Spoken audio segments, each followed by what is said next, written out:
भाई साहब पीछे आ जाओ, थोड़े पीछे जगह पड़ी है, पीछे आ जाओ भाई साहब, पीछे जगह पड़ी, पीछे आ जाओ ना आप, पीछे आ जाओ, पीछे गुड़िया पीछे आ जाओ, आप पीछे आ जाओ, बैठ जाओ गुड़िया।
भावी मुख्यमंत्री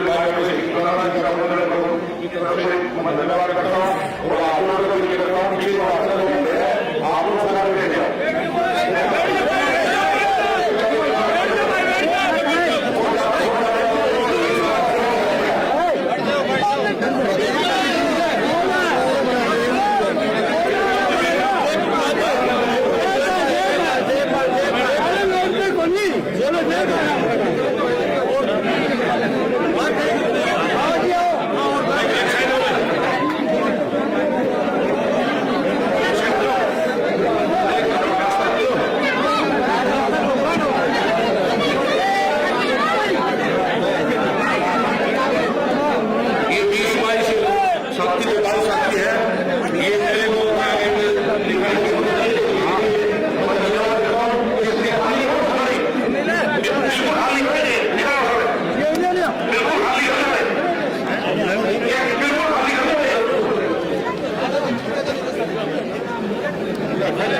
अपनी कोई गाड़ी ले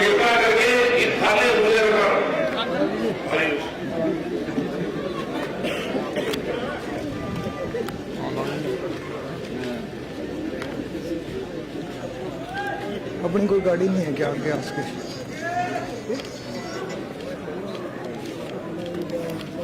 भाई साहब आन दी सम्मान पे चढ़ने दियो भाई साहब।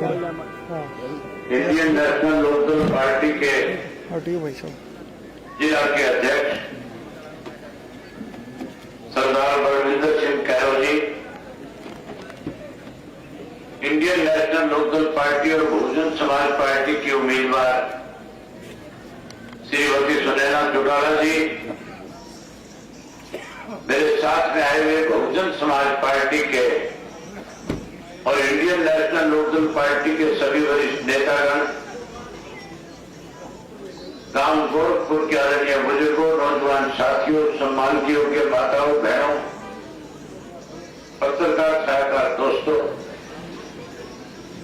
5 तारीख को हरियाणा प्रदेश की विधानसभा के चुनाव होने जा रहे हैं। वोट आपका है, मत आपका है, फैसला आपने करना है। पिछले 20 वर्षों से लगातार इस प्रदेश में 10 वर्ष तक कांग्रेस की सरकार रही और फिर 10 वर्ष लगातार भारतीय जनता पार्टी इस प्रदेश में सत्ता में काबिज है। आप लोग पिछले 20 वर्ष से लगातार एक संन्यास के रूप में 20 वर्ष से दुखी और परेशान हो रहे हैं। मेरे को साथियों, जब कांग्रेस की सरकार बनी तो सरकार बनने के बाद पढ़े लिखे नौजवान को रोजगार की बात आई, प्रदेश में विकास की बात आई, तो भूपेंद्र सिंह हुड्डा ने सारी की सारी नौकरियां सीमित एक रोज तक के लिए करके रख दी। नौकरियों में आपके साथ भेदभाव किया गया, चुप हो जाओ थोड़ी देर। विकास के काम में आपकी अनदेखी की गई। वही 10 वर्ष के भारतीय जनता पार्टी के शासनकाल में महंगाई बढ़ी, भ्रष्टाचार बढ़ा, कानून व्यवस्था खत्म हुई। इस 10 वर्ष में साथियों नशा और अपराध बढ़ा, पढ़े लिखे नौजवान का रोजगार खत्म हुआ, बेरोजगारी बढ़ी, किसान दुखी हुआ, मजदूर दुखी हुआ, व्यापारी दुखी हुआ, कर्मचारी दुखी हुआ। हर कोई सरकार को बदलना चाहता है। साथियों में पिछले 2 वर्ष से लगातार हरियाणा प्रदेश के गांव में अलग अलग गांव में होकर के आए। मैंने परिवर्तन यात्रा के दौरान करीब 2000 गांव में पैदल चल करके 4200 किलोमीटर का सफर तय करके 90 विधानसभा क्षेत्रों में लोगों से मिलने का काम किया। जब मैं लोगों से मिल रहा था, पूछ रहा था क्या क्या दिक्कत और कठिनाई आपके सामने है, बड़े बुजुर्ग खुल करके मुझे कह रहे थे, भारतीय जनता पार्टी की सरकार बनने के बाद हम बुजुर्गों को मान और सम्मान के रूप में जो पेंशन चौधरी देवीलाल ने 100 रुपए दी थी, जो हमारा सम्मान था, इन भारतीय जनता पार्टी के लोगों ने हमारे बुजुर्गों का अपमान किया, पेंशन काटी। मैंने पता कराया प्रदेश में कितने बुजुर्गों की पेंशन कटी। आपको सुनकर के हैरानी होगी, 6 लाख से ज्यादा लोगों की पेंशन इन भाजपा वालों ने काटने का काम किया। गरीब आदमी से मिला, उसने कहा कि मेरा पीला कार्ड काट दिया। 9 लाख से ज्यादा पीले कार्ड काटे गए। और स्कूल में पढ़ने वाले बच्चों से जब मिला, उन्होंने कहा कि भारतीय जनता पार्टी की स्कूल सरकार बनने के बाद हमारे स्कूल बंद हो गए। 10वीं 12वीं के बच्चों से जब मिला तो कहने लगे मास्टरों की कमी की वजह से हम अपनी पढ़ाई पूरी नहीं कर पा रहे, स्कूलों के ताले लग गए। अस्पताल के अंदर जहां किसी गांव में चौधरी ओम प्रकाश चौटाला के वक्त में अस्पताल बने, उन अस्पतालों में डॉक्टर नहीं थे, जहां डॉक्टर थे वहां दवाइयां नहीं थी, हर आदमी परेशान था, सड़क नहीं थी, सड़कें टूटी पड़ी थी। हर आदमी की इच्छा है कि भाजपा की सरकार जाए और हम फिर से चौधरी देवीलाल के सपने को साकार करके चौधरी देवीलाल के नीतियों की सरकार इस प्रदेश में बढ़ाने का काम करें। गोरखपुर के साथियों, आपका जो उत्साह है, जो हौसला है, जिस तरह से नौजवान बच्चों ने ट्रैक्टरों से, मोटरसाइकिल से गांव में स्वागत किया है, मुझे इस बात से एहसास हो रहा है कि अब की बार फतेहाबाद की सीट भी इंडियन नेशनल लोकदल पार्टी के उम्मीदवार सुनेरों को जिता करके अपनी सरकार बनाने का काम करोगे। जहां भाजपा जा रही है, वही कांग्रेस पार्टी भी सत्ता से दूर हो रही है। कांग्रेस पार्टी की हालत इस किस्म की है कि कांग्रेस के पास तो अपने उम्मीदवार भी नहीं है। आपके यहां से जो चुनाव लड़ रहा है, उसकी हालत इतनी पतली है, उसका अपना स्वार्थ है। उस व्यक्ति ने राजनीति के अंदर किसी भी पार्टी में रह करके स्थायी रूप से किसी पार्टी की सेवा करने का काम नहीं किया। सबसे पहले कुलदीप बिश्नोई के साथ हुआ करता था। जब लगा कि बिश्नोई सत्ता से बाहर हो रहा है, बिश्नोई की पार्टी जा रही है, तो फिर मेरे से आकर के मुलाकात करी, इंडियन नेशनल लोकदल पार्टी में शामिल हो गया। मुझे कहने लगा कि जो जिम्मेवारी सौंपोगे उसको निभाऊंगा, पूरी निष्ठा के साथ पार्टी की सेवा करूंगा, और मुझे ये भी कहा था कि इतना उम्र आपके साथ रहूंगा। लेकिन जब इंडियन नेशनल लोकदल पार्टी टूटने लगी, तो साथियों 1 मिनट में इंडियन नेशनल लोकदल पार्टी के पीठ में चूरा घोंस करके भारतीय जनता पार्टी का दामन थामने का काम किया। अब भाजपा की सरकार जाते दिखी, कांग्रेस में शामिल हो गया, और कांग्रेस में भी पहले शैलजा का फोटो सांसद बनेगी और सेंटर के माध्यम से टिकट देकर के कहीं अपना दाव लगाने का काम करूंगा। साथियों, अब मैंने सुना है कि सेंटर का फोटो भी उतार दिया, अब तो उसका हुड्डा का फोटो लगा करके कहीं आप लोगों के बीच आपका वोट मांगने के लिए प्रयास करेगा। ऐसे बेरूपियों का ध्यान रखना, एक एक मोहर एलर्ट के निशान पे लगा करके सुनहरा को यहां से जिता करके भेजना, ताकि आपकी अपनी सरकार बन सके, आपका 20 साल का वनवास खत्म हो सके। आज ऐसी हालत है, मैं कल रानिया विधानसभा क्षेत्र के गांव में था।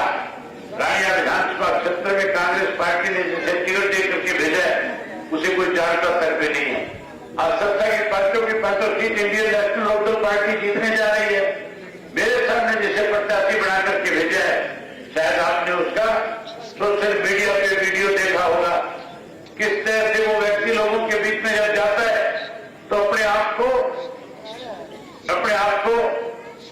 मनुष्य की श्रेणी में ना समझ करके जहां भी जाता है वोट मांगने के लिए, एक ही बात कहता है, जेब में से फोटो निकालता है और दिखाता है और कहता है ये फोटो किसकी है। लोग जब उस फोटो को देखते हैं तो देखने के बाद पता चलता है ये फोटो तो झोटे की फोटो है, और झोटे की फोटो दिखा करके कहता है मुर्रा नस्ल का झोटा है, मैं मुर्रा नस्ल का झोटा हूं, आप मुझे वोट दे करके मुझे जिताने का काम करो। कांग्रेस के लोग जिनके पास इस तरह के उम्मीदवार हैं, वो भी ये कहते हैं कि हम सरकार बनाएंगे। साथियों, हालात इस किस्म के हैं, सत्ता की 5 सीट जीतोगे, फतेहाबाद से सुनैना को जिताओगे, टोहाना से, वहीं उसके साथ साथ अभी मैं जांडी कला से होकर के आया हूं। जांडी के अंदर पूरा गांव खड़ा था, पूरे गांव का फैसला है कि एक वोट चौधरी देवीलाल के एनएच के निशान पे लगा करके करण कुणाल सिंह को जिताने का काम करेंगे। वही रतिया के अंदर भी बस्तर दफ्तर का उद्घाटन था, हजारों की संख्या में लोग आए थे और लोग कह रहे थे कि अब की बार रतिया से भी पार्टी के उम्मीदवार को जिताने का काम करेंगे। इस तरह से पूरे हरियाणा प्रदेश में आज आपकी पार्टी की लहर चल रही है। आने वाले समय में आपकी पार्टी सत्ता में आएगी, और जब आप सत्ता में आओगे तो फिर हम चौधरी ओम प्रकाश चौटाला के द्वारा जैसे सरकार आपके द्वार लगाए जाया करते थे, उसी तरह से सरकार आपके द्वार लगा करके आप लोगों को सारी सुख सुविधाएं प्रदान करने का काम करेंगे। वहीं उसके साथ साथ हर घर से एक पढ़े लिखे नौजवान बच्चे को रोजगार और नौकरी देने का काम करेंगे। जो नौकरी से वंचित रह जाएगा, हम उस बच्चे को मायूस नहीं होने देंगे। हम उस बच्चे को भी जब तक नौकरी नहीं लगेगा 21,000 रुपया बेरोजगारी भत्ता देकर के उसका मान सम्मान बढ़ाने का काम करेंगे। वहीं उसके साथ साथ जो पेंशन चौधरी देवीलाल ने 100 रुपये बनाने का काम किया था, जो 35 वर्ष पहले बनाई थी, जो पेंशन 100 रुपया 10,000 से ज्यादा का नोट हुआ करता था, हम उस पेंशन को बढ़ाएंगे और चौधरी देवीलाल की नीतियों को आगे बढ़ा करके 7500 रुपया महीना देने का काम करेंगे। जहां पेंशन बढ़ा के आपको देंगे, वहीं साथियों उसके साथ साथ हरियाणा प्रदेश में 2 लाख पद नौकरियों के खाली है, 2 लाख पद भरने का काम करेंगे। वहीं उसके साथ माताओं और बहनों को हर महीने की 1 तारीख को गैस का सिलेंडर और उसके साथ में 1100 रुपये महीने का सरकार की तरफ से देकर के उसकी रसोई को ठीक करने का काम करेंगे। गरीब आदमी जिसकी छत के ऊपर मकान, जिसके छत पे छत नहीं है, जो भूमिहीन है, जिसके पास अपना प्लॉट नहीं है, उसे 100 गज का प्लाट देंगे। और उस प्लाट के साथ साथ साथियों उस गरीब आदमी को चौधरी देवीलाल आवास योजना के तहत हम उस गरीब आदमी को 2 पक्के मकान बना करके उसके सर पे छत डालने का काम करेंगे। वहीं आपको बिजली, पानी और शिक्षा, उसके साथ साथ स्वास्थ्य सेवाएं भी हरियाणा प्रदेश के हर नागरिक को मुफ्त में मुहैया कराने का काम करेंगे। ये सारी बातें तब संभव होगी जब आप लोग अपना एक एक वोट एनएच के बटन के